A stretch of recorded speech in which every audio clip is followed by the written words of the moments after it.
G'day everyone. Today I'm doing something a little bit different with Danah. We've realised recently that we've been working together for over 4 years. It feels a lot longer than that, but it's been a great time. Danah's still stuck with me, and we keep progressing. But what we thought we wanted to do, because a lot of people keep thinking about offshoring, or they've done it, they've dipped their toe in the water, and haven't necessarily been successful or as successful as they could be.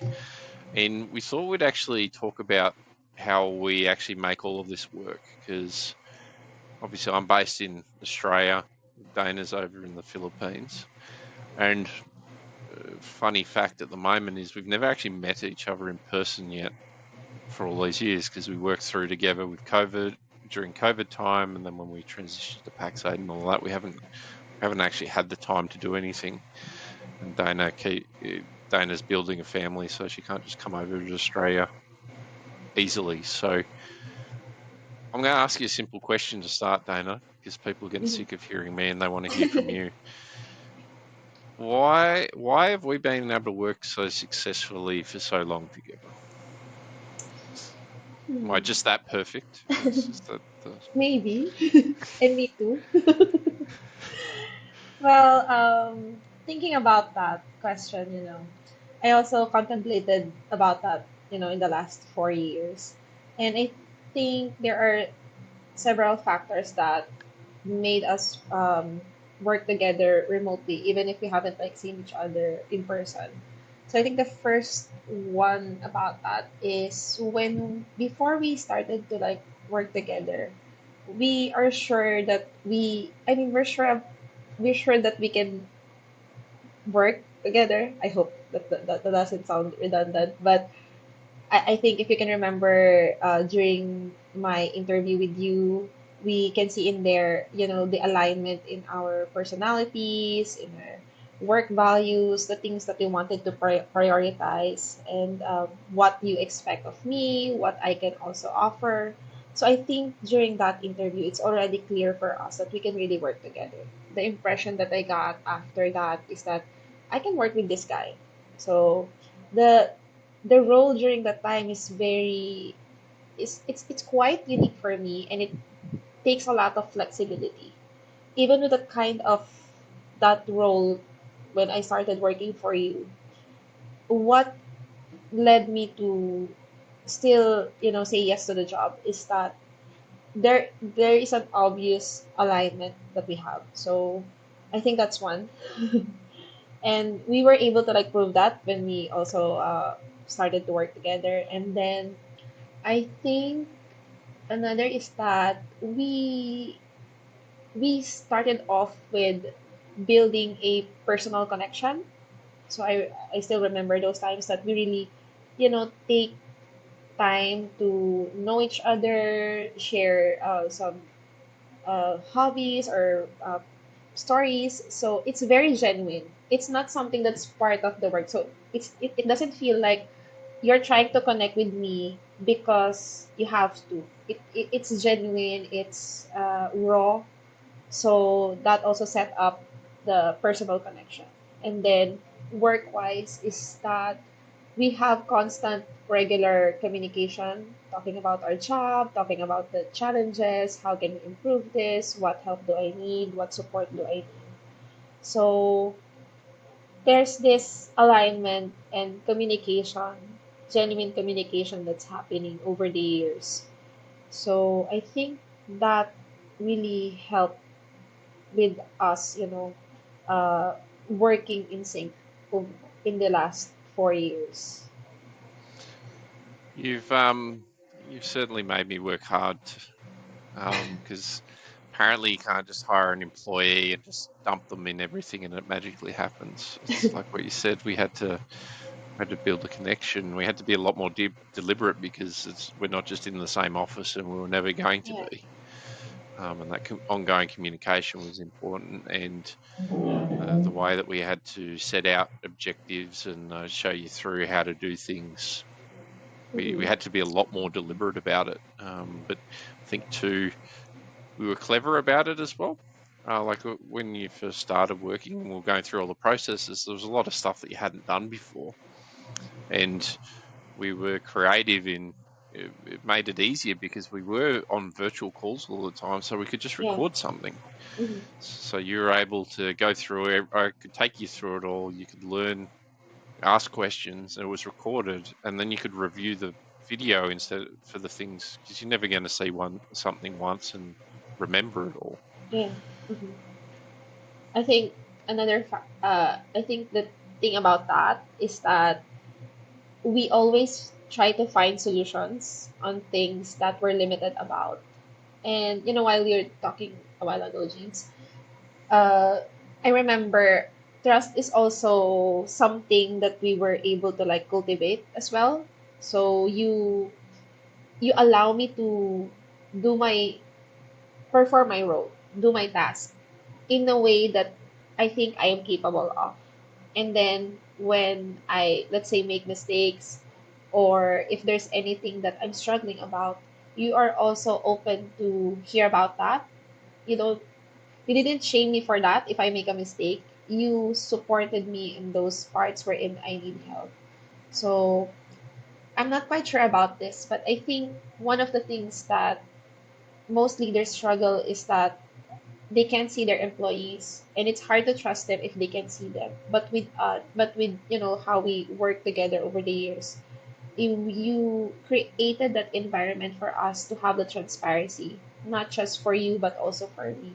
So the trust that you've also given to me in performing my work, it gave me the confidence that I can do it. So I didn't feel like a robot. So I feel more human and I feel more confident that I can do this because trust is given to me. So that kind of trust, it also enabled me to also be confident that if I will make a mistake in here, I know that you will help me also improve from that. So I hope that part makes sense. But that one is very important for me. So But you mentioned like the word robot. It's something I observe a lot, and I'm hoping you can add a lot more context to this. But one of the things that I see a lot with partners and stuff especially from ANZ, when they're getting an offshore resource, they they're often struggling to get the people to follow the processes, and they end up treating them like a robot mhm. to get sort of the results. Why do you think that happens? Is there like a cultural clash? Like what? Like clearly Filipinos are very talented people. It's not like they're not capable of doing the work. There's something that isn't quite right. And you're quite experienced across working in different companies with internationals Yeah. and things like Mhm. that. So I'd be very curious to hear what you see and why that sort of ends up happening. My take on this, I don't see myself a professional on this part, but I will take this something from an experience. My take on that kind of problem, it could be that they hired the wrong person for the job. So they have to like keep on tracking this person. It could also be that the leader himself is not also confident to let go and let the employee do the role. So I've I've also experienced I've experienced in the past being micromanaged. So and it usually it stems up from because the leader could not let it go that this person can do that job. I have to look at this person, even though the person is talented. So I've seen that, firsthand. Like this person can do the job. He or she has the skills. But it's more of like the need for control because they think that if I could not control this will not work out right. And they could not allow mistakes to happen. Which is kind of sad because mistakes would happen. It's more of having the attitude of allowing mistakes to happen because it will improve more. It will even add to the kind of efficiency that you wanted to happen. But so to just to shorten it, it could be two things. They hired the wrong person for the job. The mindset of the leader has a problem, like a controlling problem. Do you think like we gel very well, and we have from the start? Like if I wasn't even supposed to be hiring you when I did an interview, just to put it out there, I got asked by a close mate to interview a few shortlisted candidates for another company before they put them in front of that company, and then I met Dana, and we gelled, and I just took her out of the candidate pool, and she's regretted it ever since.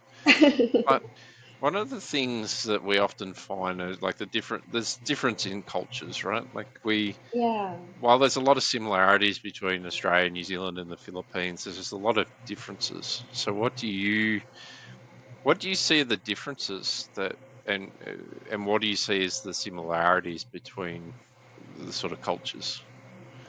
Oh my gosh, it's hard to think. I think we were together in the last 4 years that things are kind of like blurry. Me, let me think. I think one of the similarities that I noticed is that the humor. So that's very important.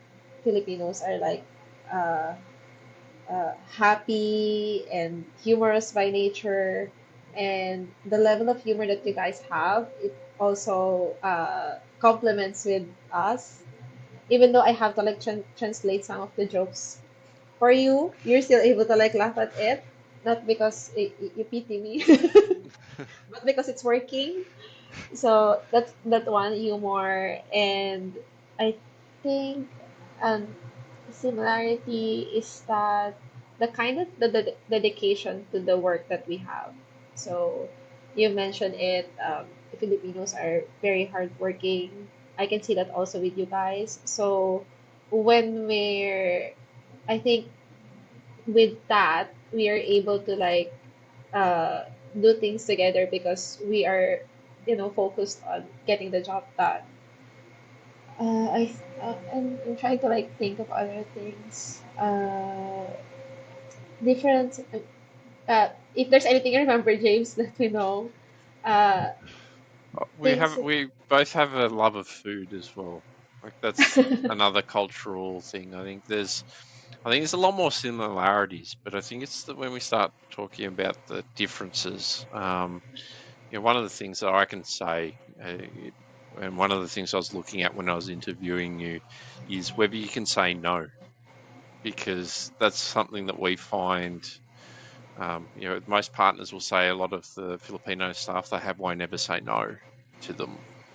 So is that normal, or are we just expecting the wrong things? Like what's Well, yeah, it's kind of. So this will, I think, might fall under the differences. So Filipinos by nature, we really have a hard time saying no because we're too shy about it, whether it's with our fellow men or with foreigners. I think it's more of like we don't want to put ourselves in the position of being uncomfortable about it.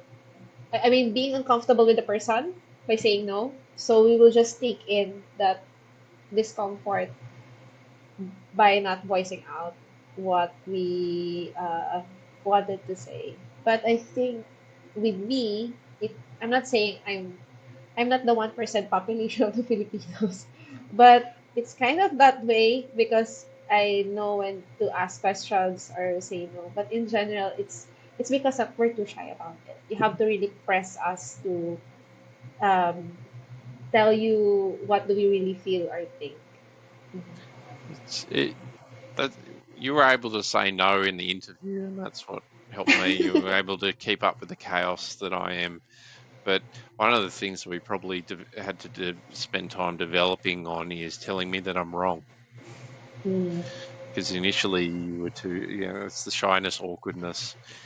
There's probably, I'd be curious to how you'd frame it up around like there's hierarchy differences in how Yeah, we operate in Australia and New yeah. Zealand compared to Philippines. But for me, that was one of the biggest things. It wasn't even saying no, it was like being able to tell me that I was wrong and this is how we should do something, even though that you Mm. knew very clearly. It took me ages for you to feel Yeah, comfortable in that. yeah. And I think you can also, you've obviously seen that over the years that there are some things that I have doubts, and then it will take me sometimes days before you hear me something about it. So it's still a learning curve for me, even though I'm in that position now that I've matured when it comes to working with someone that's very different from me. It's still a work in progress because it's embedded in our culture. So it's somehow part of my identity. So talk a bit more about that. Like like when you say it's embedded in the culture, what does that mean? It's something that we like. It's something that's very sorry. It's something that's very uh, that we've grown up with. You know, I'm trying to find a, a situation for that. So let's say actually it starts as young as we are, and it's also in the family. Like we cannot talk back to our parents, we cannot talk back to elders. We have to be very respectful with them. If we try to say something, it might sound rebellious or something like that.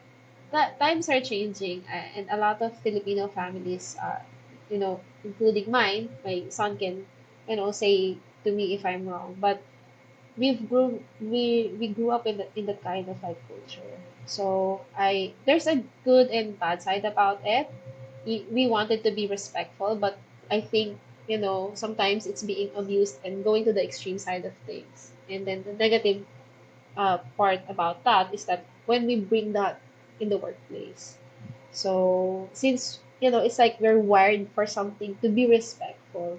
So when we're working now, we think that if I say something that's against, that might be against the policy or the process, I might appear as rebellious or I'm talking back or disrespectful. I hope I was able to Yeah. explain that.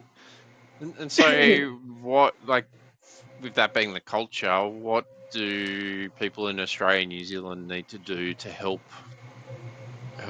you guys from the Philippines break through that sort of culture or better understand it? Mm, with my experience with you, James, and the foreigners that I've worked with in the past, I think not just foreigners but also the leaders as well.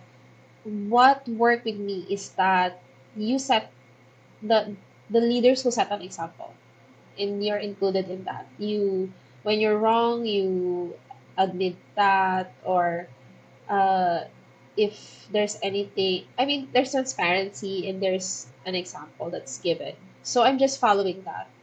Because of that, it reshaped how I think. Oh, it's okay. I mean, I wouldn't be, like I mentioned it, I wouldn't be shamed if I make a mistake. I wouldn't be shamed if I voice out what I think. And then you always press me to say, to talk.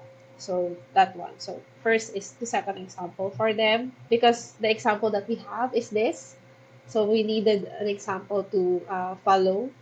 Second is that you just encourage us to talk.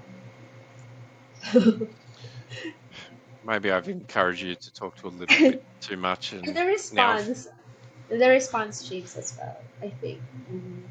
How you respond whenever I say something. You're not cynical about it or too pedantic about it.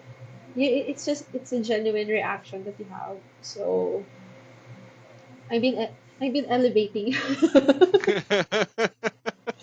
sorry, sorry. You never have to tell me that I'm wrong because I'm never wrong. So that's all good. That's what's easy, isn't Yeah, and I think I developed that whenever I'm wrong, I try not to hear about it. it? But yeah, So, that example, set an example, watch your response, and encourage your employee. so there's working with you. I've learned a lot about, especially when you're living in Manila. It's a Mhm. massive city. It's pretty much the same size. It's nearly the same population as Australia. It's not quite there, but it's nearly there.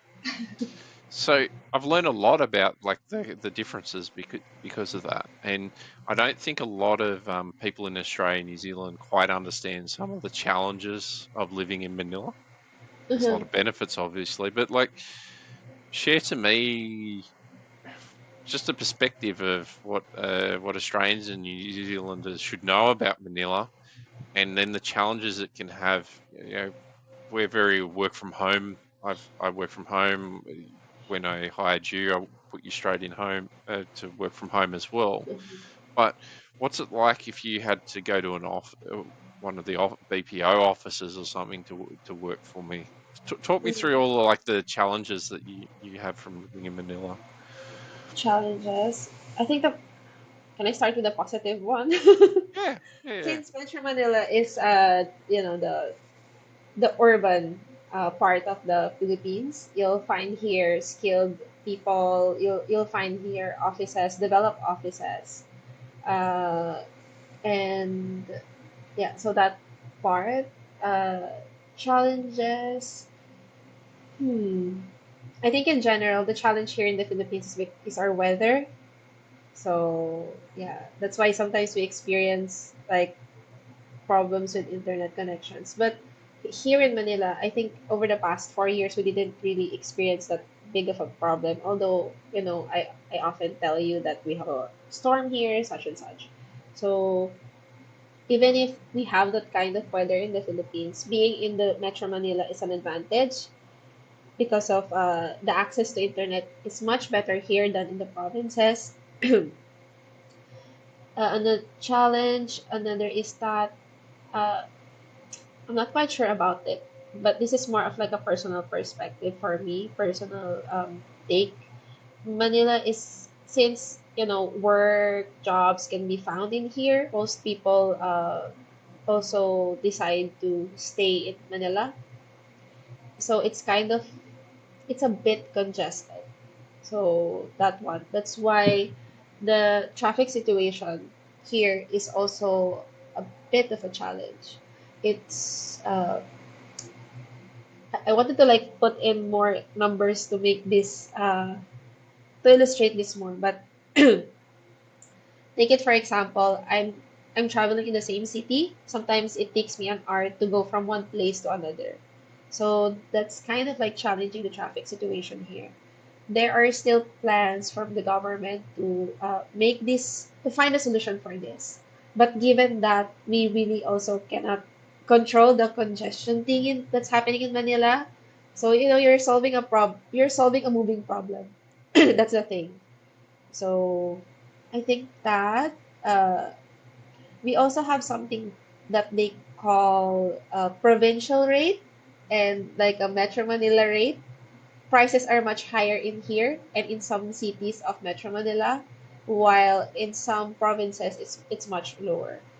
So I can't say all the provinces, but in some provinces. So there, I think. Is there anything that Yeah, that I should there mention? are a few things like how you said that you downplayed the whole we have storms. Like for people actually listening to this, what Dana means is they get large typhoons. Not a Yeah, it's not just a small storm. It's equivalent to our tropical cyclones up in North Queensland and often a lot bigger. So they're not just storms that pass through, they're actual typhoons. So that's you're used to it, so you're downplaying it. That yeah. like I just think so. Since we're a tropical country, we have around I think 21 to 22 storms per year. So even if we hit the summer season, typhoons can come. And it's much common during I think the last quarter of the year and then the maybe middle to last part of the year. and you're downplaying the impacts. You just focused on the internet. Yeah. The amount of times you tell me that like your kids can't go to school because of the typhoon, like that impacts what your plans are on a day-to-day basis. Yeah, Um, so not just in during storms, but also during summer season. So when the heat index is high, kids are also being suspended. Their classes are also suspended as well. So thank you for mentioning that. It's a nice thought that you have there. I'm downplaying it because I'm used to it. And it's important for people to be aware of that because it is a very different place to here. And again, like what you said about congestion, it's actually a massive problem. Like what you said around, like it's an hour inside the same city. What you're really talking about is it might take you an hour to get maybe 10 kilometers Yeah. type distance. For most of us, especially outside of like Sydney, Auckland, Melbourne, that's unheard of. So a lot of I know when you lived in a previous city and you're going to have to go into one of the BPO offices, it was like 2 hours each way. Yes. That's it's quite significant, Mhm. and something that affects things a lot that you probably didn't mention is a lot of the stuff that you need to do in terms with government agencies and stuff. You Yeah. actually have to go into a building, not be able to do it all online. Yeah. So you add the congestion. What we might see as a simple appointment that we can just say we're going to the doctors and it's going to take us Yeah. 5 or 10 minutes to get there. Actually, for you, it's always been like you need half a day at least to go do simple appointments. Mhm. That one as well. I'm just trying to like think about related to that. So that one as well. I remember when I was working on site, I have to prepare for like 3 hours. So let's say 1 hour in order for me to prepare for myself, and then 2 hours I'm dedicating 2 hours so that the 1 hour traveling time is covered. And if there's anything, let's say traffic situation, I have another allotment of an hour. So that takes us. That's in my experience. You should have like 2 to 3 hours before your shift if you're working on site. That's why it helps a lot if there's a remote working option or hybrid option for us here Filipinos who are working inside Metro Manila. And the doctor's appointment, you mentioned that I have to like take a half day uh, leave for that. Aside from the travel, it's also kind of like also a bit of a challenge for us here. Uh, i I mean, having doctor's appointment, sometimes it gets canceled. Sometimes you have to wait for an hour or two for the doctor. And this is private medical institutions. We're not even talking about public. So it's much wiser for us to go into a private health institution and have an insurance for that rather than going to public hospitals because public hospitals are very in demand here. It will really, it's really challenging. It will take long for you to get an appointment or to be prioritized if you wanted to. This, this is important stuff because a lot of us don't understand. We can't empathise. Like I'm down here in Hobart, it takes me like 10 minutes to get anywhere.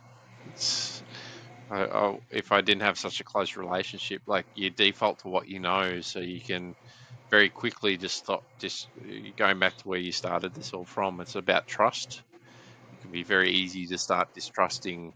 Like, why does it take half a day to go do an Yeah. appointment? Like that doesn't make sense. But that's the realities. And probably one of the other ones that we learnt as we were getting the TSP advisory up and running is like the commercial grade ICT equipment took us ages to actually get you. It ended Yeah. up being what, two Yeah. months I to get it agree. delivered. Yeah. I agree with that. And something to be aware of that we've come across as well. Like I'm a very generous person, so I send stuff to Dana. But every time I send something to Dana, she has to pay customs on it. Yeah, there's a custom fee for that. And there's a also ceiling uh, amount for that. So if we go beyond that, I'll also pay tax for that. So that one as It's well.